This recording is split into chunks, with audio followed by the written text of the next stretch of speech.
Então, só para fazer uma rápida revisão desse momento histórico, nós temos a queda de Jerusalém, aí definitivo, né? O templo vai ser destruído, e é muito importante ressaltar que há uma implicação muito grande para a questão da destruição do Templo de Jerusalém. Lembre-se que o Templo de Jerusalém era considerado como o lugar de habitação de Yahweh, ou seja, todos os sacrifícios e celebrações litúrgicas importantes eram centralizados no templo. E sem o templo, a casta sacerdotal e os levitas, toda a família sacerdotal, perdeu virtualmente a sua razão de ser. A destruição do templo também significou o questionamento da existência dos judeus como nação, uma vez que o maior símbolo da garantia dos judeus como povo eleito e protegido por Yahweh havia sido destruído. Trocando em outras palavras, o povo pensaria assim: poxa vida, o templo foi destruído.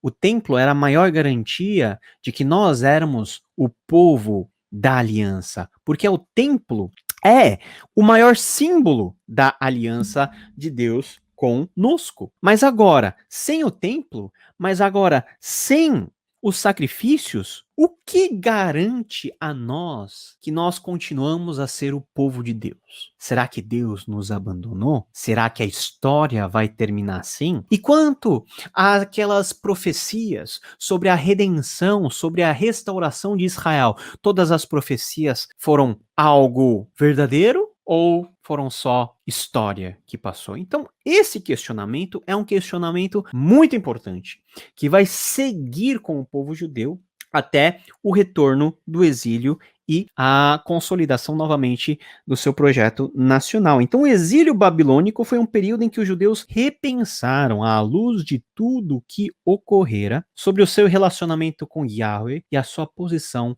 em relação à Torá. Foi justamente nesse momento histórico que consolidou-se uma visão de que o exílio era um castigo divino ocasionado pela idolatria e quebra da aliança com Yahweh. Aliás, a questão da idolatria é algo muito importante, porque a idolatria, ela é o pecado que melhor manifesta o caráter rebelde, sempre rebelde, desse povo que Deus escolheu para ser seu. E sem o templo, longe da terra prometida, no exílio, os judeus tiveram que adaptar-se ao novo contexto onde foram compulsoriamente inseridos e também remodelar sua vida religiosa sem os dois grandes baluartes do judaísmo até então, que é o templo e a terra. A terra, que é a herança da aliança, e o templo, que é a garantia da presença do Deus da aliança no meio desse povo. De um dia para o outro, eles perderam tudo. Perderam, é lógico, por causa do seu pecado, da sua idolatria, mas eles perderam, e esse chão que eles perdem faz ou fez com que eles questionassem muita coisa. Entretanto, o que finalmente mudou a sorte dos judeus foi a vitória dos medo-persas sobre os neobabilônicos em 539 a.C.